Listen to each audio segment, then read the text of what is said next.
안녕하세요. 책 읽어주는 아빠입니다. 이번에는 명저 시리즈 워런 버핏으로부터의 편지, 투자의 신으로부터의 부자의 비결, 돈에 대한 명언집. 오늘은 버핏으로부터의 편지 제5판 세계 제1의 투자자가 본 앞으로 성장할 회사, 망할 회사라는 제목의 책을 소개하고자 합니다. 이 책은 굉장히 유명한 베스트셀러로 투자책입니다. 버크셔 해서웨이의 연차 보고서에 기재된 주주들에게 보낸 편지로부터 발췌 정리한 책입니다. 버핏 책 중에서도 가장 1차적인 자료에 가까운 책으로 버핏의 생생한 말들이 그대로 기재되어 있습니다. 요약을 할 수 없을 정도로 압도적인 두께지만 버핏이 생각하는 특징을 표현한 말들을 소개하고자 합니다. 목차는 첫 번째, 분산 투자의 오류, 두 번째, 끈질긴 투자의 교훈, 세 번째, 가치와 가격, 미스터 마켓, 네 번째, 골에 대해서 도착한다는 것, 다섯 번째, 주식의 내재 가치, 여섯 번째, 세금에 대한 장점. 이상의 내용으로 투자의 신이라고 불리우는 워런 버핏의 생각을 알아보도록 합시다. 첫 번째, 먼저 분산 투자의 오류입니다. 일반적인 투자의 방향성으로 분산 투자를 말하곤 하지만 그 자신은 분산 투자에 대해서 그다지 긍정적이지 않습니다. 자주 듣는 말 중에 워런 버핏이 S&P 500 인덱스 투자가 최강이라고 추천하기에 인덱스 투자가 최강이라는 말을 자주 듣지 않으셨습니까? 분명하게 보통의 주주들에게는 그렇게 추천하고 있고 저도 실제 투자를 하고 있기 때문에 현명한 선택이라고 생각합니다. 단 보통의 주주들에게 있어서라는 단서가 붙습니다. 워런 버핏은 당연하게 보통의 주주가 아닙니다. 그렇기에 워런 버핏 자신은 집중 투자를 해서 부를 얻었습니다. 그렇기에 워런 버핏이 분산 투자를 이 세상의 대부분의 사람들에게 추천한다 하더라도 분산 투자로 버핏처럼 된다는 것은 정말 큰 오해입니다. 분명히 워런 버핏은 평생을 펑펑 써도 남을 정도로 엄청난 돈을 가지고 있습니다. 하지만 대부분의 사람들은 평생을 써도 남을 정도로 엄청난 돈을 벌 필요가 없을 뿐더러 시간도 없습니다. 그렇기에 워런 버핏이 분산 투자를 많은 사람들에게 추천하는 것은 틀림없는 사실입니다만 그는 집중 투자로 부를 축적했다는 것에 대해서 잘못 알고 있지 않으면 안 되는 것, 이것도 하나의 중요한 포인트가 아닐까 합니다. 자주 듣는 달걀 이론이 있습니다. 많은 달걀을 한 곳에 넣어두면 아래에 있는 달걀은 깨지기 때문에 여러 곳에 나눠서 담으면 깨지지도 않는다는 내용이 바로 분산 투자에 대해서 잘 설명하는 달걀 이론입니다. 이것은 보통의 투자자들에게 있어서는 현명한 판단입니다. 하지만 버핏 자신의 투자라고 한다면 하나의 바구니에 집중해서 모두 담습니다. 집중하기 때문에 계속 관찰해 보면서 지켜볼 수 있다고 책에서 말하고 있습니다. 본서에서는 케인즈의 말도 인용되고 있는데요. 자신이 그 기업에 대해서 잘 알고 있고 신뢰할 수 있는 경영진이 있는 두세 개의 기업에 투자 자금을 집중해야 한다고 합니다. 또한 버핏 자신은 현대 파이낸스 이론 등에서 고상한 이론은 무시해야 한다고 말하고 있습니다. 분산 투자를 해야 하는 이유를 드는 것이 바로 현대 파이낸스라는 금융 이론입니다만 상당히 회의적인 입장을 내는 것이 버핏 중심으로 하는 실무자들의 이야기입니다. 가장 큰 차이점은 리스크라는 말의 의미가 다릅니다.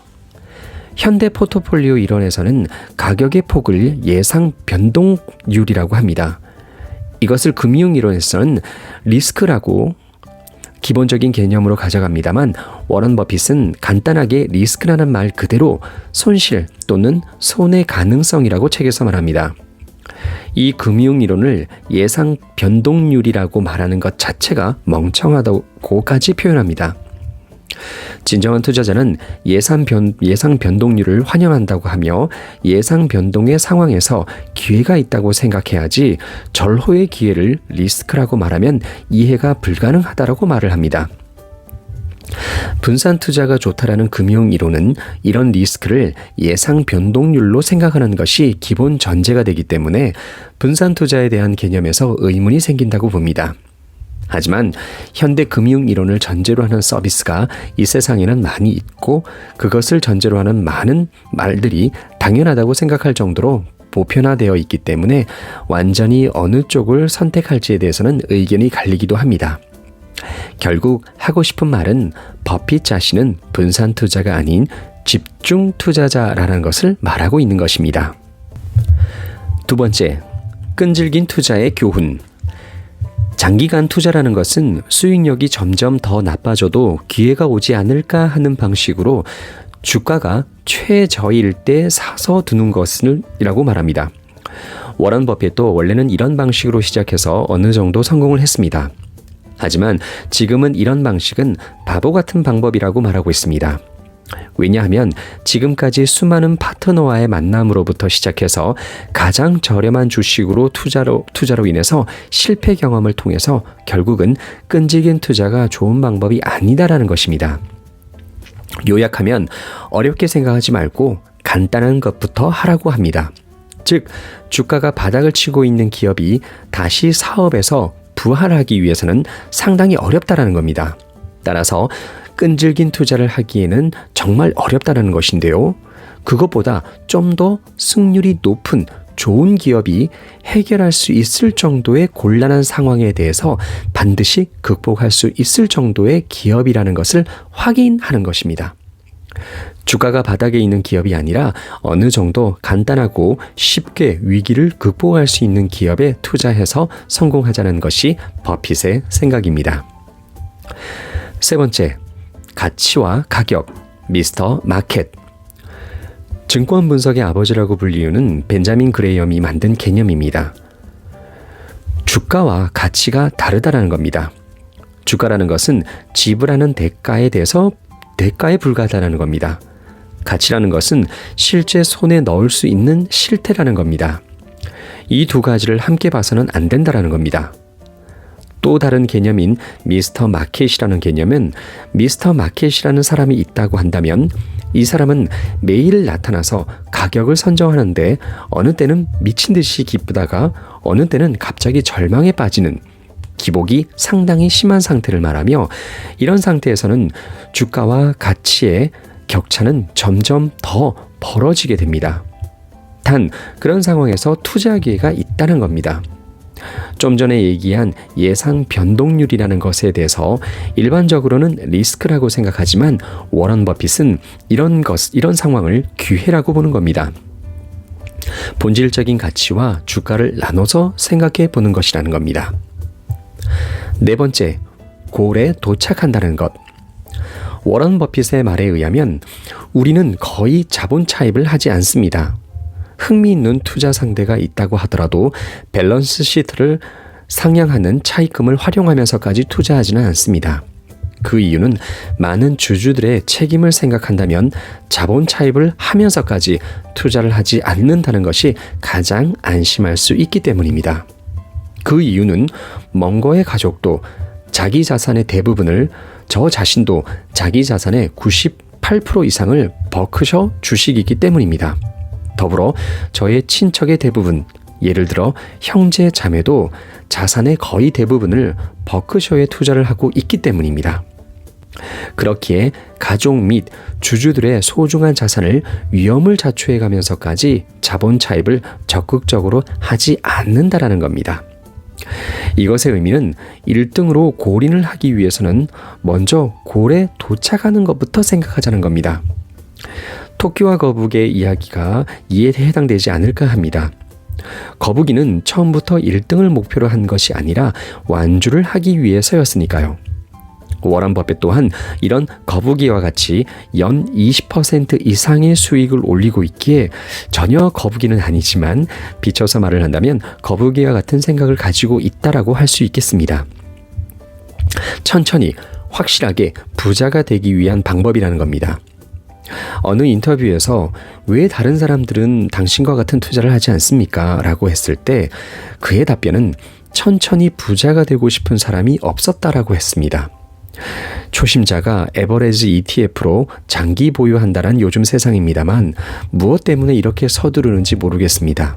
좀 더 천천히 착실하게 가는 것도 좋지 않을까 생각합니다. 5번째, 주식의 내재 가치. 내재 가치란 유일하게 이론적이며 상당히 중요한 개념이라고 말합니다. 간단하게 정의를 하면 어떤 기업이 그 잔존 기간을 통해서 창출한 모든 캐시플로우를 제외한 것이 바로 현재 가치라고 합니다. 하지만 이 이론 자체에 대해서는 워런 버핏과 멍거조차도 이견이 있을 정도로 정확하게 정의 내릴 수 없지만, 그래서 구체적인 수치로 표현할 수 없다라고도 합니다.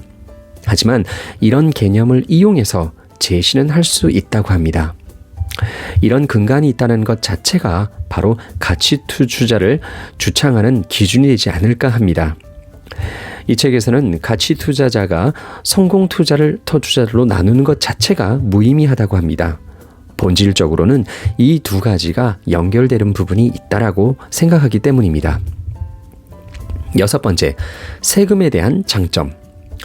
이것은 주식으로 번 돈에 대한 세금을 그때마다 지불해야 하는지 아니면 나중에 한꺼번에 지불해야 하는가라는 개념으로 의견은 나눠질 수 있을 것으로 생각됩니다. 버핏은 미국의 재무성으로부터 무이자로 자금을 조달하고 변제 시점에 정해진 시점에 세금액이 결정되는 차입금과 같은 돈이라고 했습니다. 투자하고 장기 보유를 좋아하는 이유가 이익이 실현되었을 때 처음으로 과세가 붙기 때문입니다. 이것은 장기 투자의 장점이라고도 할 수 있겠습니다. 워런 버핏이 어릴 적에 읽었었던 만화인 릴 아브너에서 세금에 대한 내용이 나옵니다. 상당히 재미있는 내용이라서 살짝 이야기를 하고자 합니다. 소지금이 $1뿐인 거의 무일푼의 어느 한 청년이 자기가 좋아하는 여성이 억만장자를 좋아한다라고 했다고 합니다. 돈을 목적으로 하는 것이 과연 어떨까 하는 생각이 들지만 하여튼 간에 갑자기 산신령이 나타나서 너의 $1를 20회 2배로 해주마. 그렇게 되면 그 여자는 너의 것이 될 것이다 라고 했다라고 합니다. 지금 소지금이 $1라고 한다면 1년에 2배, 즉 $2. 그 다음 해는 $2의 2배인 $4. 그렇게 20년을 하면 분명하게 $1,000,000가 됩니다. 그러나 잠깐만요. 이것은 세금을 고려하지 않았습니다. 본 사례를 그대로 적용한다면 버크셔의 법인세 35%를 고려한다면 이렇게 35%를 매년 제외하게 되면 최종적으로는 20년 후에는 $20,000가 됩니다. 전혀 늘어나지 않았다는 것을 알 수 있습니다. 하지만 7.5년 동일한 패턴으로 투자를 계속하게 되면 그제서야 $10,000,000가 됩니다. 하지만 동일하게 27.5년을 간을 세금을 지불하지 않고 연체를 하게 되면 $2억 됩니다. 여기서 마지막에 법인세 35%를 지불하게 되더라도 $7,000,000가 세금이기 때문에 그렇다 하더라도 $1억 3천만 됩니다. 동일한 경우로 매년 세금을 지불하는 경우와 마지막에 한꺼번에 지불하는 것 자체가 $1,000,000와 $1억 3천만 달러로 전혀 다른 결과가 됩니다. 이처럼 만화를 통해서 워런 버핏은 세금을 연장하는 것에 대한 장점을 배웠다고 합니다. 이 만화의 단점이 여기에 있습니다. 27.5년 이후에 그 미녀가 주인공에게 어떤 모습으로 비춰질까 하는 겁니다. 그건 일단 제쳐둡시다. 계속해서 이야기는 이어집니다. 세금을 연장하는 것이 유효하다는 것은 명확해졌지만 워런 버핏 자신이 장기 투자를 하는 이유가 세금 때문만은 아니다라는 겁니다. 세금이 장기 투자의 확실한 장점이라는 것은 확실하지만 장기 투자가가 건실한 방법이고 버핏이나 멍거 자신들에게도 맞는 방법이었다라고 합니다. 이처럼 운명적인 훌륭한 투자 기회가 좀처럼 빈번하게 일어나지 않기 때문에 훌륭한 투자 기관에 돈을 맡겼다면 장기간 보유하는 것이 장기 투자를 하는 가장 큰 이유라고 합니다. 물론 세금의 연체가 분명하게 큰 장점이기는 하지만 그 목적으로 장기 투자를 하는 것이 아니다라는 것만큼은 분명하다는 것이 이 책에 적혀져 있는 내용이기도 합니다. 이처럼 24시간 투자에만 전념하는 사람들의 생각을 책을 통해서 배워봤습니다만 우리와 같이 시간이나 코스트 측면에서 시간을 할애할 수 없는 일반적인 투자자들은 확실한 리턴이 있는 투자를 통해서 이익을 얻을 수 있도록 해야겠습니다. 마지막으로 정리를 하자면 상당히 두꺼운 책이고 내용도 상당히 많은 책입니다. 이처럼 오랜 기간 베스트셀러로 자리매김한 이유가 있을 것이며 제5판까지 나왔지만 현재 버핏이도 90세를 넘었기 때문에 계속해서 나올지는 모르겠습니다만 베스트셀러인 만큼 그 이유도 분명하며 앞으로도 베스트셀러로 자리매김을 할 것으로 생각됩니다. 그렇지만 전부 숙지하기에는 상당한 끈기가 필요해 보입니다. 감사합니다. 구독과 좋아요도 부탁드립니다.